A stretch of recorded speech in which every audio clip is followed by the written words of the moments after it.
விழிப்புணர்வு ஏற்படுத்துவதற்காக மதுராந்தகம் நகர தலைவி திருமதி சங்கீதா அவர்களை அழைக்கின்றோம். அனைவருக்கும் வணக்கம். 100% வாக்குறுதி இதை பற்றி தான் நம்ம ஒரு சிறிய விழிப்புணர்வை பற்றி நான் பேச வந்திருக்கேன். வாக்கின் வலிமை தேசத்தின் வலிமை. நல்லாட்சியை தேர்ந்தெடுப்பது நமது முதல் கடமை. வாக்களிப்பதன் முக்கியத்துவத்தை மக்களாகிய நாம் அறிந்திருக்க வேண்டும். நிகழ்கால அரசியலில் 100% வாக்குப்பதிவு என்பது நிகழவில்லை. கடந்த தேர்தலில் நாம் பெற்ற வாக்கின் சதவிகிதம் 71.79%. மீதமுள்ள 28.21% வாக்கு முன் வராததால் வாக்கு பெறும் ஆட்சி 60% மக்களுக்கு எதிராகவே உள்ளது. மக்களின் பொழுதுபோக்குக்காக தேர்தல் சமயங்களில் பல்வேறு இடங்களுக்கும் சுற்றுலா தலங்களுக்கும் செல்கின்றன. தலைவர்களை தேர்ந்தெடுப்பது என்பது நாம் நாட்டை பாதுகாப்பதற்கும் சட்ட ஒழுங்கை பாதுகாப்பதற்கும் தேர்ந்தெடுப்பதற்கு சமம். நாம் விரும்பும் மாற்றத்தை ஏற்படுத்த வேண்டும் என்றால் நாம் வாக்களிக்க வேண்டும். 100% வாக்கு முறையை நினைவில் வைத்துக் கொள்ள வேண்டும்.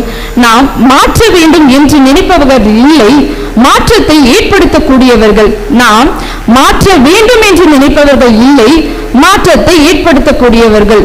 இது ஒரு நாளைக்கான மாற்றம் இல்லை, ஒரு ஜனநாயகத்திற்கான மாற்றம். இது ஒரு நாளைக்கான மாற்றம் இல்லை, ஒரு ஜனநாயகத்திற்கான மாற்றம். உங்கள் தேர்வு உங்கள் விரல் நுனியில். உங்கள் தேர்வு உங்கள் விரல் நுனியில்.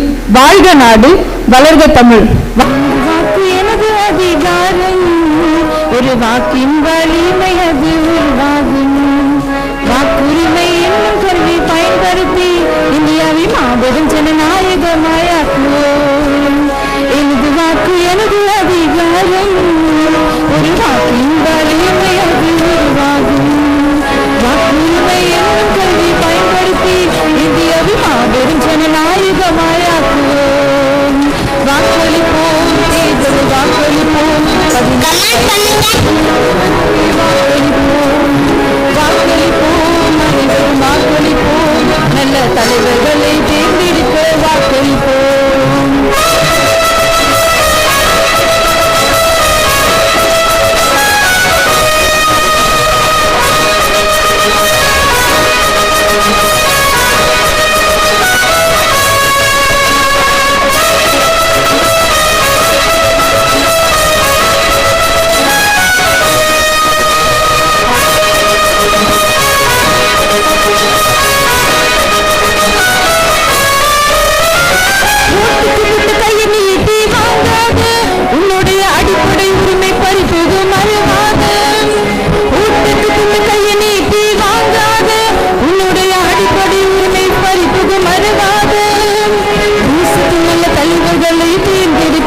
வாக்குரிமை பயன்படுத்தி மறவாமல் வாக்களிப்போம்.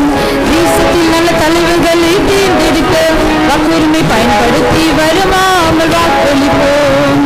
வாக்களிப்போம், தேர்தல் வாக்களிப்போம், 18 வயது ஆன அனைவரும் வாக்களிப்போம். வாக்களிப்போம், தேர்தல் வாக்களிப்போம், நல்ல தலைவர்களை தேர்ந்தெடுக்க வாக்களிப்போம்.